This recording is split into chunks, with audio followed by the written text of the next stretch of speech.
Queridos amigos, sejam bem-vindos. Hoje nós estamos iniciando as nossas gravações da Revista Espírita 1858. Especialmente para hoje nós temos um tema do O Espírito e os Herdeiros. Vamos falar também um pouquinho sobre a morte de Luís XI. E se der tempo, a gente vai encerrar já aí o mês de maio de 1858. A gente está aqui hoje no estúdio do Service Podcast, eu e o Valdenir Baggio aqui. Valdenir, seja bem-vindo. Obrigado. Tenhamos uma noite agradável. Maravilha. E, bom, para a gente poder começar, Valdenir, eu vou fazer a leitura. E aí os nossos amigos de casa, se quiserem fazer o acompanhamento aí da obra, podem ler aí também junto conosco. E nesse artigo especificamente vai dizer assim: O Espírito e os Herdeiros.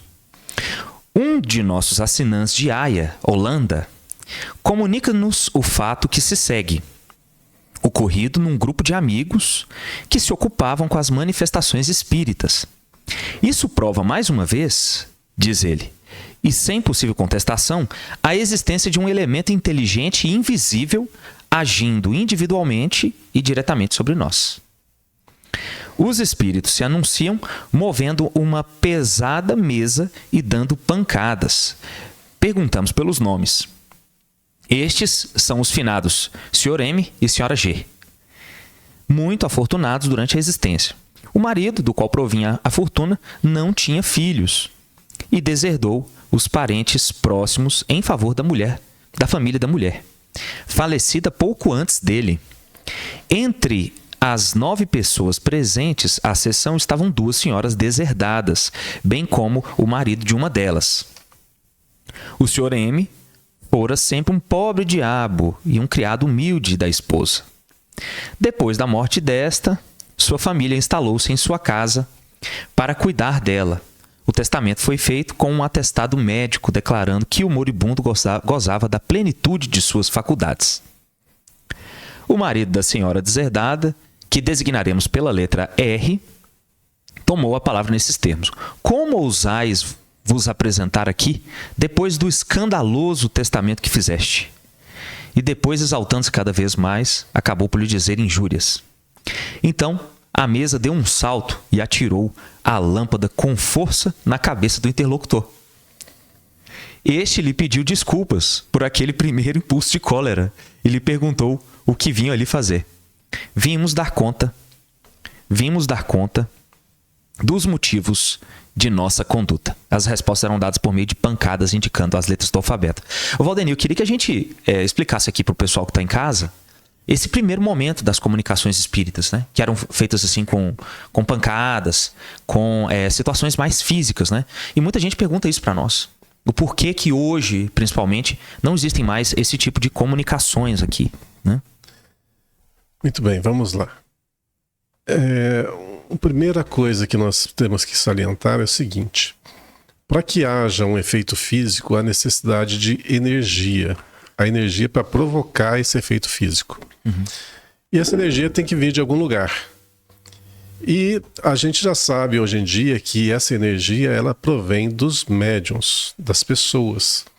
Então, olha só, é um fluido que é retirado das pessoas, do organismo da pessoa, então vai ter consequências isso. Isso tem consequência. Não é um movimento natural.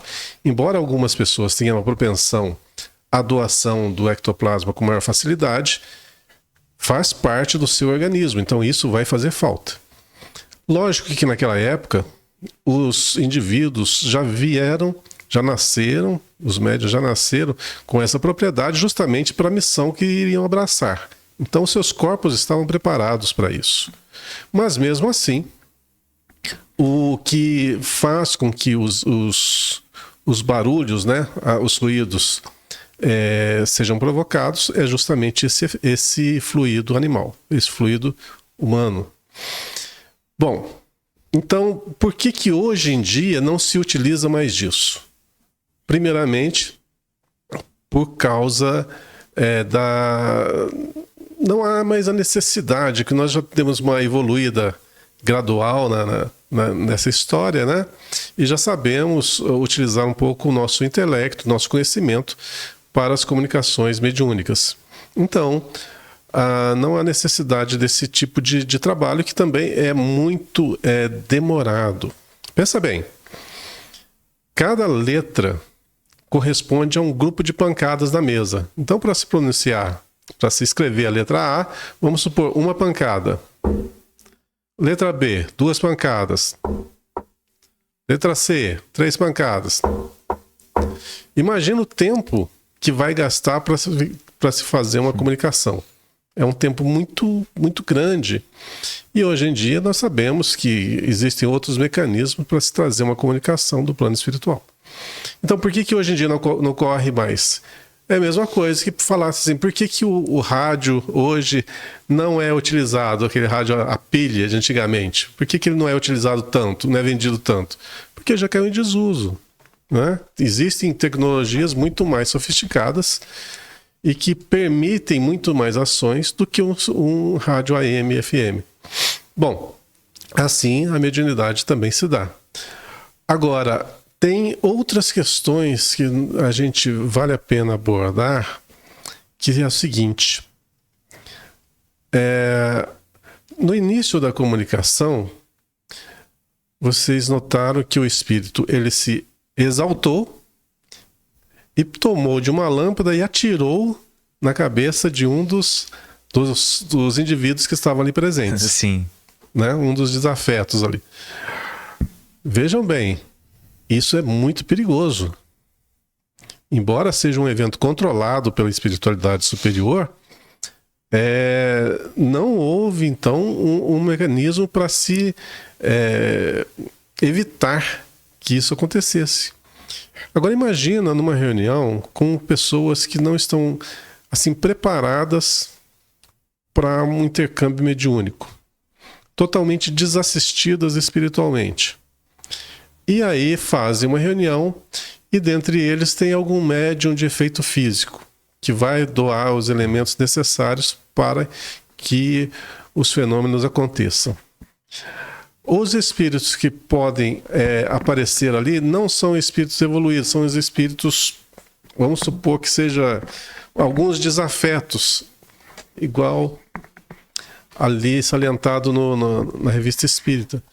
O que pode ocorrer? As coisas podem sair do controle.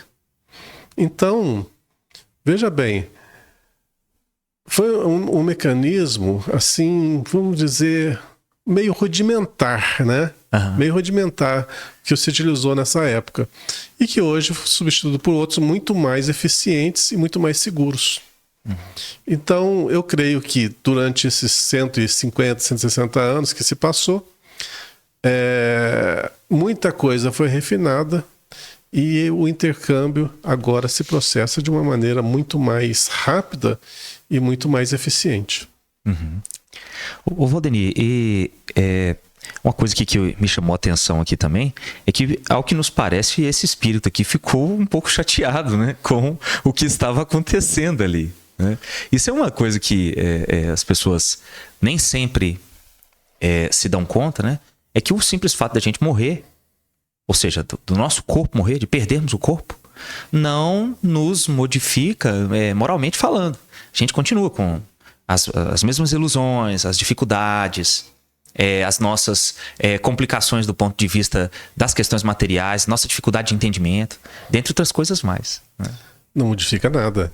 Eu costumo falar sempre nas nossas reuniões que você fecha o olho aqui da matéria e abre o olho ali na outra dimensão, na dimensão espiritual. É só isso que acontece. Sim. Não tem nenhum salto, não. A natureza já não dá saltos de forma alguma. Então, do jeito que você era aqui, você vai chegar do lado de lá, com tua bagagem. Por isso, a gente deve sempre arrebanhar para nós, né, os tesouros do céu e não os tesouros da terra. Porque para a gente chegar lá com uma bagagemzinha de mão, pelo menos. Perfeito. Bom, vou fazer a leitura aqui pra gente poder ir comentando junto com o pessoal em casa. Ok. Conhecendo a inépcia do marido, o Sr. R. lhe disse bruscamente que devia retirar-se e que escutaria apenas a sua esposa. Ou seja, Parece que ele estava até com ciúmes, né? Nessa situação aqui. E então o espírito desta disse que a senhora R e sua irmã eram bastante ricas e podiam privar-se de sua parte da herança. Que outros eram maus. E que outros, enfim, deveriam sofrer aquela prova. Que por tais motivos aquela fortuna convinha mais à sua própria família. O Sr. R não se satisfez com a explicação, despejou sua cólera em reproches injuriosos. Ou seja, parece que deu um bate-boca lá. Então, a mesa agitou-se violentamente, pulou, bateu fortes pancadas no assoalho e atirou mais uma vez a lâmpada sobre o Sr. R. Pois é, vai sofrer um pouquinho nessa comunicação aí, né? Parece que o pessoal não estava muito satisfeito, né, com o que estava ocorrendo ali entre a situação dos herdeiros e da matéria. Né? Pois é, foi querer xingar, né? Lógico que houve uma contrapartida aí. E o que ele podia fazer? É simplesmente pegar o que estava ali à sua disposição e tentar agredir. Porque é um reflexo natural da pessoa. Então a gente vê mais uma vez aí que a natureza não dá saltos, ele guardava em si ainda a essência de se defender, né? E de sair na defesa do seu ponto de vista. Sim. Bom, depois desses acontecimentos, mais calmo, procurou o espírito persuadir que, após sua morte, tinha sido informado de que o testamento fora ditado por um espírito superior. O Sr. R e as senhoras, vendo a inutilidade de uma contestação, o perdoaram sinceramente. Logo a mesa se levantou para o lado do Sr. R, desceu brandamente junto ao seu peito, como que para o abraçar, e as duas senhoras receberam a mesma demonstração de agradecimento. A mesa tinha uma vibração muito pronunciada. Estabelecido o entendimento, o espírito lamentou a herdeira atual, dizendo que ela acabaria louca.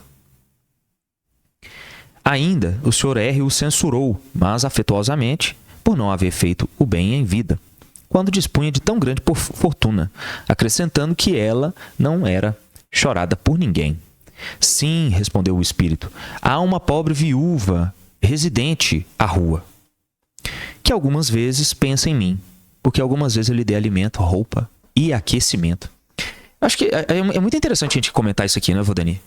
Principalmente como que o bem que a gente pode fazer no dia a dia pode advogar a nosso favor no plano espiritual.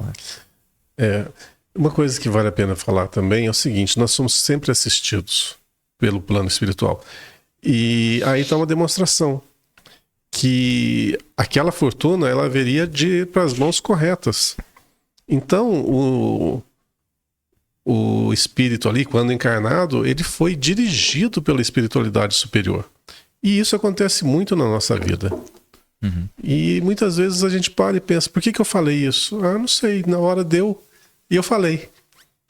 Muitas vezes nós somos inspirados para que as diretrizes da nossa vida e da vida de outros que estão ligados a nós possa se concretizar, né?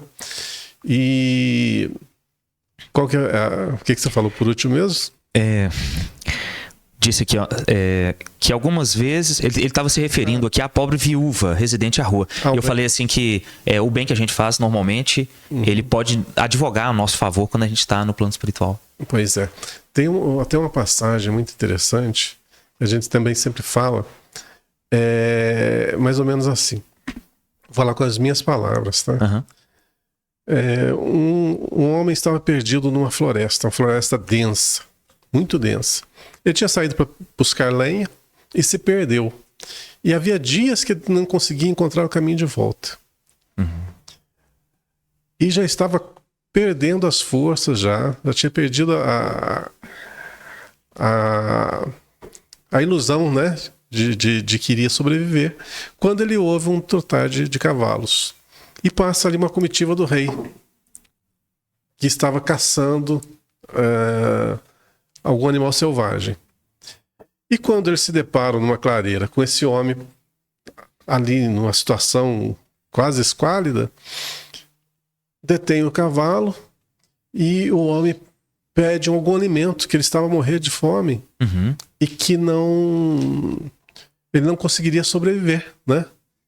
E o rei, que era totalmente orgulhoso, vaidoso, olhando aquela figura mais por desprezo para ficar livre daquele homem, pegou um pedaço de pão mofado que tinha dentro dos bolsos, no embornal dele e jogou para esse homem. E seguiu a sua caçada. E o pão já estava duro, que fazia dias que estavam. E esse homem pegou o pão e começou a roê-lo. E foi assim que ele conseguiu se alimentar. E, logicamente, ele seguiu a trilha dos cavalos, a trilha reversa, e conseguiu chegar no vilarejo e se salvou. Bom, passa-se o tempo. Todos os personagens dessa história morrem, né? E o rei, com aquele... Ele tinha fama de ser muito ruim, muito mal. De nunca ter feito nada por ninguém. Nenhuma boa ação. E ele estava no plano espiritual, no seu julgamento. Tinha aquela comitiva de juízes e tinha um assistente, tinha um júri que estava o julgando e ele sentado como réu. E o juiz fala assim, se dirige ao público e fala: alguém poderia falar alguma coisa em favor do réu? E todo mundo se calou. Quando o juiz ia prosseguir com a reunião, eis que surge um homem e fala: eu tenho algo a falar. Esse homem salvou a minha vida. E o rei ficou surpreso, porque não lembrava daquela pessoa. Eu nunca vi esse homem na minha vida, né? E não se lembrava de nada. E ficou assim, surpreso. Aí ele contou a história, que quando ele estava na floresta, já tinha perdido as esperanças de sobreviver, né? E eis que surge essa comitiva e ele lhe dá um alimento que foi com esse alimento que ele conseguiu se manter e retornar para sua vida, para sua família. Jesus. Então esse homem salvou a minha vida. E a moral da história é o quê? Todo bem que nós fazemos aqui no plano físico está registrado. Então, assim como todos os nossos equívocos também estão registrados. As coisas não funcionam igual a história. A gente sabe que é uma alegoria. É só algo que para te dar ali, é tipo uma parábola, né? Para te dar um fundamento moral posteriormente. Tudo que a gente faz está gravado na nossa consciência. Todos os nossos erros, a consciência vai acusar. Mas também os nossos bons atos estão gravados lá. E elas vão vir em nosso benefício quando nós precisarmos contrabalançar, né? Ô, Valdemir, a gente costuma dizer aqui no CEFES, né? Onde a gente está, e principalmente nos nossos estudos, que o nosso perispírito é como fosse um HD de computador, né? E aí, tudo que a gente vai fazendo por aí, qualquer lugar, né? Esse é o problema da lei de Deus, né? Se você estiver dormindo, você está junto com ela. No carro, você está embarcado com ela. No trabalho, você está com ela debaixo do braço, né? Porque qualquer canto que a gente vai, a gente sempre está em contato com essa lei. E tudo que a gente faz tem consequências do ponto de vista espiritual, né? A diferença do HD, só vou fazer uma pequena... Não é nem correção, é um pequeno acréscimo. É o seguinte, que o HD de computador você apaga. A memória você não apaga. Então tem um chip que fica dentro do computador, que é a chamada memória ROM. Essa memória ela nunca se apaga. Então, ao invés de HD, o que nós temos na nossa consciência é uma memória ROM. Que uma vez gravado vai ficar eternamente ali. Não tem o que apague, a não ser o gravador que a criou, que é o gravador de EPROM, que no caso a gente pode substituir aqui por Deus, né? É o criador daquilo. Mas fora isso, não se apaga de forma alguma. Então tudo fica registrado. E muitas vezes as pessoas pensam assim, mas eu não lembro. Mesmo os espíritos desencarnados falam assim, mas não lembro das minhas encarnações anteriores. Mas está tudo gravado ali. Uhum. Ô, Valdemir, é até bom você ter tocado nesse assunto, porque tem muita gente que vem aqui no Centro Espírita, né, muitas vezes neófitos, pela primeira vez, estão entendendo ainda o que é espiritismo. E aí a galera vem assim, poxa vida, mas se eu não lembro das coisas do passado, né, já que a gente entrou dentro de um tema moral, vamos alongar ele um pouquinho aqui. Sim. Então, já que eu não recordo e tal, eu estou vivendo coisas do passado. Né? Tô vivendo, então, tô tendo experimentações, já que nada fiz aqui nessa encarnação, tô experimentando coisas do passado. E tem gente que não entende isso muito bem, né? Não entende o mecanismo da reencarnação, da justiça divina, não entende, sobretudo, como é que funciona esse sistema de balanceamento da justiça de Deus, né? Tem muita gente que acha assim, não, a gente vê pessoas tão boas passando dificuldades imensas, né? E ao mesmo tempo, algumas vezes vemos pessoas que aparentemente estão dentro do mal, mas que prosperam grandemente no mundo por aí, né? Eu queria que você comentasse um pouco disso para nós. Já que você tocou no assunto da questão da moralidade e dos atos que a gente pode fazer. As pessoas costumam puxar sempre a sardinha para o seu lado. Então, olha só. Muitos falam que o que nos acontece, a nossa vida não está legal por causa de atos lá do passado. É o resgate kármico. Sim. Tá. Alguns são muito mais evidentes, tipo assim, aquelas pessoas que foram suicidas, aquelas pessoas que foram homicidas vão ter realmente reencarnações mais duras. Mas, tirando esses quadros mais pontuais, né? Mais fortes, caindo assim no nível nosso, a gente não pode falar de jeito nenhum que as coisas estão ruins por causa dos atos pretéritos. Porque, olha só, às vezes, na nossa vida, acontece lá, quando você está com seus 20, 30, 40 anos, um determinado problema, que você acha que é um resgate kármico, é uma coisa horrorosa. Uhum. Mas e os outros anos que você não tinha nada? Que você tinha a saúde perfeita, a mente perfeita, equilibrada, o mundo para você desbravar, conhecimento para você adquirir, você tinha o livre-arbítrio para você agir. E isso não conta, não vale nada. Então só na hora que as coisas dão uma apertada, na hora que o obstáculo chega, que você fala assim, minha vida é horrível porque eu fiz alguma coisa lá no passado. Tem que dar valor quando as coisas estão boas, quando você tem do seu lado o teu pai, a tua mãe, você tem do seu lado os seus filhos, as pessoas que você ama, os seus amigos. Isso vale demais, esse é o nosso tesouro. Então, obstáculos todos nós vamos ter na nossa vida, né? Vira e mexe, hoje nós estamos plenos e sadios aqui, amanhã aparece uma doença incurável. E aí? Você vai falar, minha vida se foi...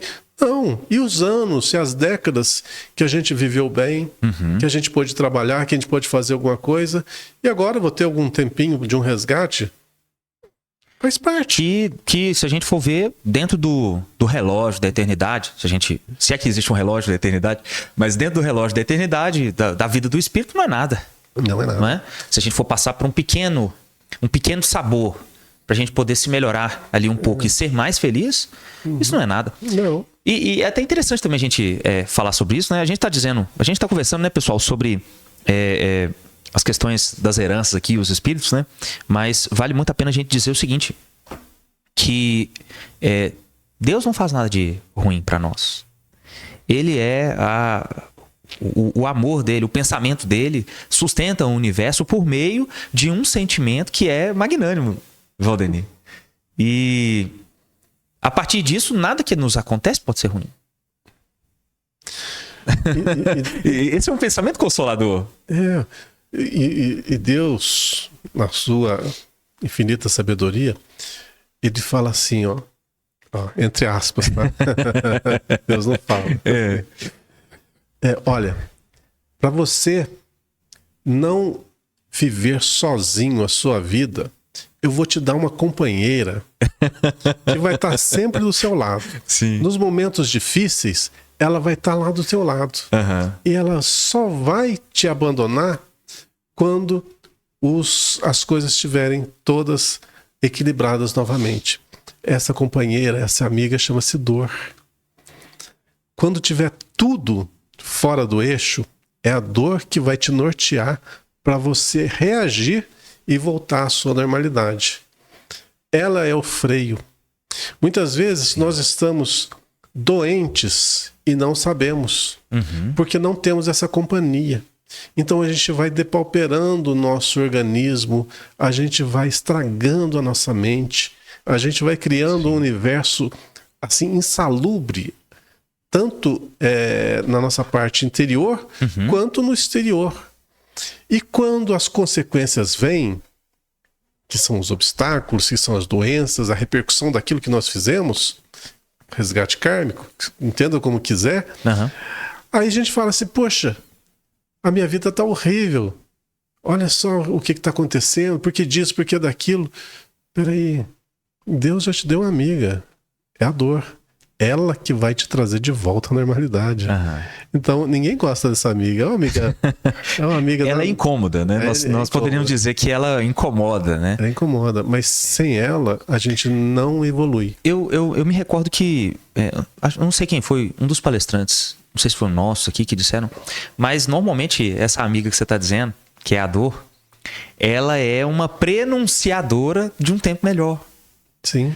Acho que a gente passar a entender as dificuldades da vida nesse sentido, não é porque esse espírito aqui que a gente está vendo aqui, ele estava revoltado com a forma da divisão dos bens que estavam sendo realizados aqui. Né? Mas se a gente souber interpretar bem os acontecimentos que são aparentemente maus na nossa vida e soubermos antever o bem que eles podem causar, a gente pode ser muito mais feliz. Eu acho que esse é o grande trunfo da doutrina espírita na nossa vida, né? Pois é, vê o caso dos dois elementos aí que eram maus. Imagine se eles tivessem recebido essa herança. Ia piorar mais ainda o quadro, né, kármico deles. Então, eles não tendo essa fortuna, o endividamento seria menor. Não que eles não se endividariam, mas o endividamento seria menor. Então, às vezes, onde a gente vê o mal, tá ali o bem. Sim. E outra coisa, nós todos que estamos encarnados, somos todos espíritos enfermos. Isso a gente acha que dá conta porque a Terra é um planeta, hospital, escola, né, e presídio. Então, se é hospital... E hospício também, né? De vez em quando. Também. Então, se é hospital, é porque nós estamos enfermos. Sim. Mas muitas vezes as pessoas estão sadias. E a pergunta que você fez, por que tem pessoas que estão plenas, um corpo bonito, sadio, muito dinheiro, tudo à sua disposição e nada lhes acontece de ruim? É engano a gente olhar por essa ótica. Porque eles estão enfermos, sim. A única coisa que não aconteceu ainda é que a amiga dor ainda não bateu na porta. Ainda não bateu. Mas ela vai bater, ela vai chegar. Porque o início da cura é a doença. Incrível isso, pensar dessa forma. Mas o início da cura é na hora que a doença explode no teu corpo físico. Porque ela já pré-existia no teu espírito. Ninguém notava. Sim. Mas já pré-existia. Então, quando ela explode aqui, começou a cura. A gente pensa o seguinte, nossa, eu era sadio e adoeci. Não, eu era enfermo quando estava sadio, fisicamente. Quando eu enfermei meu organismo, é sinal que está começando o processo de cura. Vai doer? Vai. Vai ser longo? Pode ser longo. Vai depender muito de como que nós vamos utilizar esse processo para o nosso aprimoramento, para o nosso desenvolvimento. Se a gente não aceitá-lo bem, não aprender com a dor, ela vai se repetir. E ela é insistente. E ela é um processo, no mínimo, interessante, né? Porque ela vai nos acompanhar enquanto nós ficarmos recalcitrantes, rebeldes com a situação, ou se quisermos ficar estacionários durante muito tempo, as leis de evolução, elas não nos deixam, né? Não. E aí as circunstâncias vão fechando-se à sua volta até que você seja retirado ali daquele estacionamento em que você mesmo se colocou, em que você se colocou de ilusões, de dificuldades, né? Normalmente Deus trabalha dessa forma, né? Você vê É até presunção falar isso, né? Como que Deus trabalha. Mas assim, eu querendo dizer um pouco, né? Como que a gente pode entender esse mecanismo. As leis dele são perfeitas. Tá tudo bem delineado em nós mesmos. Uhum. Então, ele não precisa pensar. Ele não é que nem nós, né? A gente tá trazendo um Deus antropomórfico aqui, mas não é.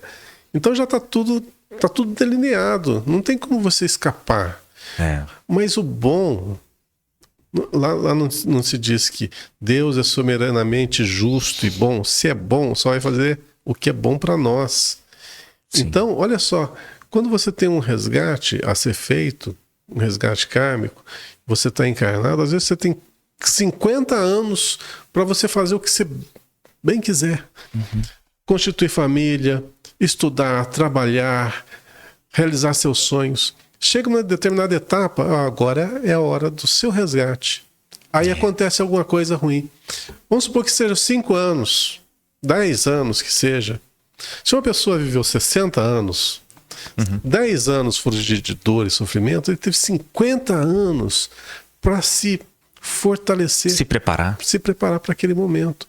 E olha, aquele momento não é de dor, é de limpeza. É de... E por isso que é importante o nosso trabalho no bem, não é isso?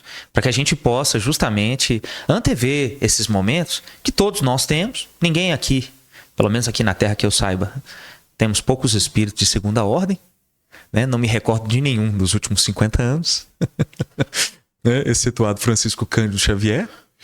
Mas é importante que a gente se prepare para esses momentos, para a gente não chegar igual esse espírito aqui e ficar revoltoso na hora de um momento de uma divisão de uma riqueza aqui, que é uma coisa que não faz nenhuma diferença do ponto de vista espiritual. Fica tudo aqui e passa para a mão do outro e a riqueza se vai. Pois é. A riqueza, ela flutua por todas as mãos desse mundo, né? Não adianta você querer retê-la. Você vai ter o usufruto dela por algum tempo, espaço de tempo. Depois vai passar para alguém. Sim. E ela não vai desaparecer. Ela vai simplesmente trocar de mãos. Enquanto estiver nas nossas mãos, que a gente faça um bom uso. A gente pode se endividar muito nessa situação, ou pode fazer muito bem. A escolha é nossa. De acordo com as nossas escolhas, aí está delineado já o nosso futuro. Que façamos as boas escolhas. É, né? E está falando no finalzinho desse roteiro, daquela pessoa, aquela viúva que ele sempre ajudava, né? Sim. Tanto é que ele até complementa aqui, se você me permitir, como o espírito não houvesse dado o nome da pobre mulher, um dos assistentes a procurou, encontrando-a no endereço indicado. E o que não é menos digno de registro, desde a morte da senhora G, o seu domicílio era outro. Este último é que foi indicado pelo espírito, né? Então, essa senhora aqui, então, ele tinha feito... Ela rezava por ele, né? Parece que ele tinha feito o bem para ela, né? Sim. É interessante que eu soubesse até mesmo os últimos pontos de domicílio dela, né? Muito interessante isso. Então, esse endereço que foi citado é o endereço atual, não o endereço que ela tinha quando ele estava vivo, né? Sim. Então, como que ninguém sabia desse endereço? Tá aí mais uma comprovação de que a comunicação foi autêntica. Se bem que com pancadas na mesa, a gente sabe que é autêntica. Não tem como. Depois da mesa quebrando tudo lá em cima do pessoal, né? Jogando copo, né? Mas no finalzinho aí a mesa fica boazinha, né? Acho que ele fica mais consolado, né? No final aqui, quanto à situação. Veja bem, é meio constrangedor se pensar. Olha só, um espírito... Ele está se comunicando com a pessoa, ele não pode falar. Ele tem que só bater na mesa. Pancada. Aí ficou tudo bem, eles acertaram os seus pontos. Aí, para dar um abraço, ele ergue a mesa vai em direção do indivíduo, sim, simulando um abraço. Olha como que é arcaico, se você analisar. Tipo de comunicação, né? Comunicação muito arcaica e difícil, sobretudo, até para poder dar os elementos de sentimento ali, as inflexões, né? Imagina o tempo que gastou para se se falar esse pouquinho, né? São poucas as falas, né? Uma comunicação mais direta e objetiva, não tem como florear muito, haja pancada. Sim. E aí a mesa, ela era uma mesa pesada, né? Aí Sim. na designação, é uma mesa bem pesada. Imagina para você levantar isso do chão. O dispêndio de fluido, tanto dos médicos que estão presentes ali, quanto da vontade do espírito também. Isso aqui foi um fato aqui que despendeu muita energia. Ectoplasma, né? Que é o que a gente fala hoje. Naquela época não se falava isso, né? Mas é o ectoplasma aqui que está envolvido aqui na atividade. E é um assunto, não para hoje, mas para as próximas, a gente delinear como que funciona isso. Eu achei assim interessante. Eu mesmo não sabia direito como é que funcionava. E essa parte da mesa ficar animada, né? Sim. A mesa responder. É muito interessante esse processo. Vamos pegar um dia que fale de efeitos físicos novamente na Revista Espírita, e nós vamos abordar esse mecanismo. Você vai ver, é muito legal, muito interessante mesmo. A gente vai ter a oportunidade de falar de teoria de manifestação física já no mês de junho de 1858. Inclusive, a gente acabou de virar junho agora, né? Já estamos finalizando maio para entrar em junho. A gente está acompanhando praticamente mês a mês aqui da Revista Espírita. Bom, encerrado aqui esse artigo, sobretudo do ponto de vista moral, né? E a gente entra em o artigo Morte de Luís XI. Lembrando que a gente tinha tratado, né, sobre esse Luís XI aqui em outra oportunidade. E ele dá vários manuscritos. Esse aqui é mais um dos manuscritos em que ele relata da vida dele, das experiências e, sobretudo, como que ele chegou do lado de lá. Isso aqui é quase que um trabalho de entrevista, né, para que a gente possa entender a realeza verdadeira, né? E, bom, nota, chamamos a atenção do leitor para as observações feitas sobre estas notáveis comunicações em nosso artigo de março último. Não me sentindo bastante firme para ouvir pronunciar o vocábulo morte, muitas vezes eu havia recomendado a meus oficiais que apenas me dissessem quando me vissem em perigo. Falai pouco. E eu saberia o que isso significava. Quando não restavam mais esperanças, Olivier de Laden me disse duramente em presença de Francisco de Paula e de Coitier: Majestade, temos de nos desobrigar de um dever. Não tenhais mais esperança nesse santo homem, nem em qualquer outro. Chegais ao fim. Pensai em vossa consciência, não há mais remédio. Aquelas palavras cruéis operaram-se em mim uma revolução completa. Eu já não me sentia o mesmo homem e admirava-me de mim mesmo. O passado desenrolou-se rapidamente aos meus olhos e as coisas me apareceram sob um aspecto novo. Não sei de que estranho se passava em mim. Fixando-me, o duro olhar de Olivier parecia interrogar-me. Para me subtrair a esse olhar frio e inquisidor, respondi com aparente tranquilidade: Espero que Deus me ajude. É possível, talvez, que eu não esteja tão mal como pensais. Ditei minhas últimas vontades, mandei para junto do jovem rei aqueles que ainda me rodeavam e vi-me somente com o meu confessor Francisco de Paula. Francisco me fez uma tocante exortação. Parece que a cada uma de suas palavras apagavam-se-me, os vícios, as naturezas retomavam o curso. Sentia-me aliviado e comecei a recobrar um pouco da esperança na clemência de Deus. Recebi os últimos sacramentos com piedade firme e resignação. A cada instante repetia: Nossa Senhora de Hebrum, minha boa senhora, ajudai-me. Terça-feira, 30 de agosto, lá pelas 7 da noite, caí em nova prostração. Todos os presentes me julgaram morto e se retiraram. Olivier de Laden, sentindo a execração pública, haviam ficado junto ao meu leito, já que não tinha outro asilo. Em breve recuperei completa consciência. Ergui-me, sentei-me na cama e olhei em torno. Não havia ninguém da minha família. Nenhuma mão amiga me procurava a minha, nesse supremo instante, para suavizar minha agonia. Ninguém pensou que o culpado ainda podia contar com o coração. Procurei ouvir um soluço abafado e só ouvi risadas dos miseráveis que estavam junto de mim. Divisei um canto, a minha galga favorita, que morria de velha. Meu coração pulsou de alegria, pois eu tinha um amigo, um ser que me estimava. Lhe fiz um sinal com a mão. A lebreira arrastou-se com esforço até junto do meu leito e veio lamber minha mão agonizante. Olivier percebeu esse movimento, levantou-se de um salto praguejando e esbordoou-a, infeliz cadela, com um bastão a matá-la. Espiando meu único amigo, lançou-me um longo e doloroso olhar. Olivier me empurrou violentamente sobre o leito. Deixei-me cair e entreguei a Deus minha alma culposa. Aqui tá parecendo quase uma despedida, né, do momento final dele, da extrema unção dele, né? Queria que a gente comentasse aqui, principalmente desses momentos finais, normalmente, que ocorrem com o espírito, né? Tem muita gente que tem medo desse momento final, né? Como que ocorre? Olha só, conforme você viveu, você vai morrer. Uhum.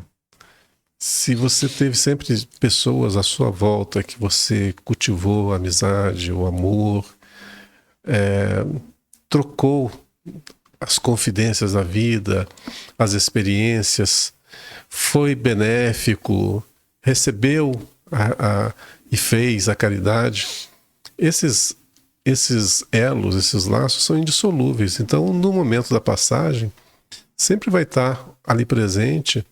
Se eles já não morrerem antes, lógico, né? Claro. Depende da idade do desencarne das pessoas. Vão estar presentes ali.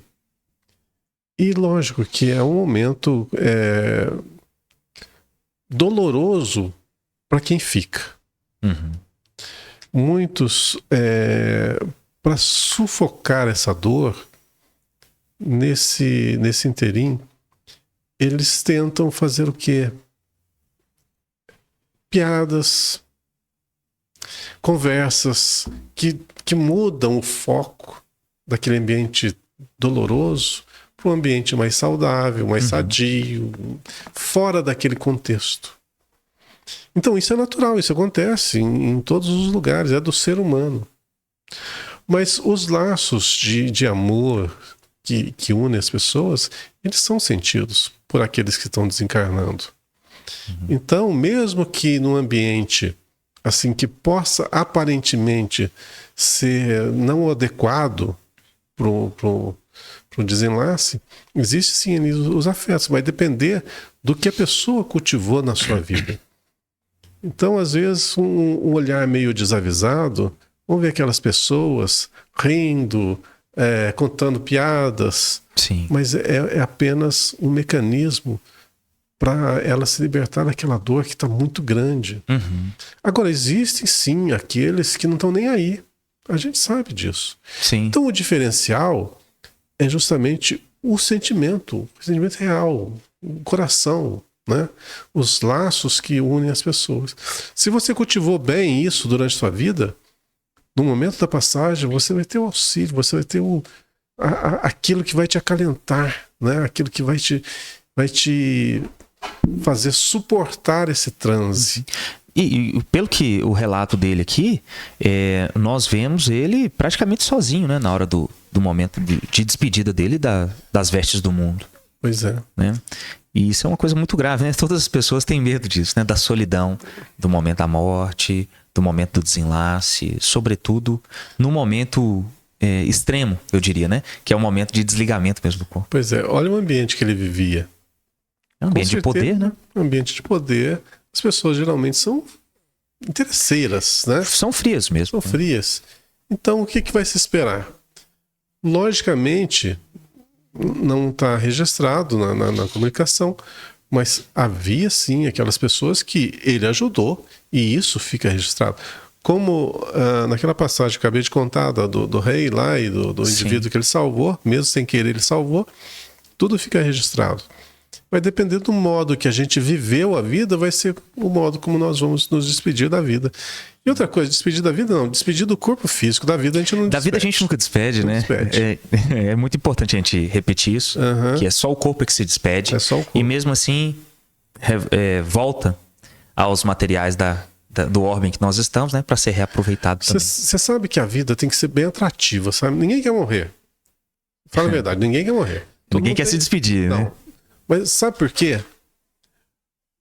Eu vou contar um fato verídico que aconteceu com uma das filhas da dona Ilka numa reunião mediúnica, ocorrida estava na presença da minha mãe, e estava a dona Ilka e uma das filhas dela, ou duas filhas, não me lembro qual delas. Certo. E ela, médium, ela se desdobrou.